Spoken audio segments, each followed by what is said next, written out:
सांसद सुब्रत पाठक ने सुनी जन समस्या व संबंधित अधिकारी को निस्तारण के दिए सख्त निर्देश। औरैया कोतवाली क्षेत्र के बिधुना डाक बंगले में बीजेपी सांसद सुब्रत पाठक ने सुनी जन समस्या और संबंधित अधिकारियों को जल्द से जल्द सभी समस्याओं का निस्तारण का आदेश दिया। बीजेपी सांसद सुब्रत पाठक से जब किसान के आंदोलन के बारे में चर्चा की गई तो उन्होंने कहा कि किसानों को कोई किसी भी प्रकार की समस्या नहीं है, क्योंकि प्रधानमंत्री ने स्वयं कहा था, किसान भाई संसद में हमसे जो भी कठोर से कठोर सवाल करेंगे मैं उन किसान भाइयों के प्रश्न का उत्तर दूंगा। सांसद ने बताया कि इस पर किसान भाई किसान नेता के कोई मुद्दा सांसद में नहीं उठाया, क्योंकि किसान भाइयों को कोई समस्या नहीं है। यदि ऐसा होता तो किसान आंदोलन देशव्यापी आंदोलन बन चुका होता।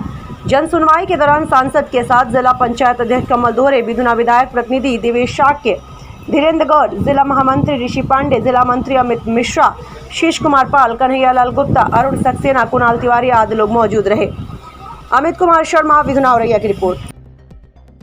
टिप्पणी किसान नेता कर रहे हैं, क्या कहना चाहेंगे? ये लोग संसद में आकर कोई बहस नहीं करते हैं, जिससे इनकी गंभीरता समझ में आती है। भाई अगर कोई विषय है तो आप आइए संसद में बहस करिए। प्रधानमंत्री जी ने कहा था जब संसद चल रही थी कि आप कठोर से कठोर सवाल करिए, आप बहस में हिस्सेदारी करिए। न बहस में भाग लिया, न सवाल पूछे, तो बाहर जाकर झूठ बोलते हैं। तो झूठ बोलकर कोई आंदोलन नहीं खड़ा होता है। आंदोलन वास्तविक समस्या के आधार पर खड़ा होता है। अगर वाकई में किसानों को कोई समस्या होती तो अब तक ये आंदोलन देशव्यापी आंदोलन हो चुका होता और सरकार मजबूर होती। लेकिन निश्चित रूप से सरकार के तीनों कानून जो हैं वो किसान के हित में हैं और आने वाले समय में किसान की आय भी बढ़ेगी और निश्चित रूप से किसान हिंदुस्तान का समृद्ध होगा।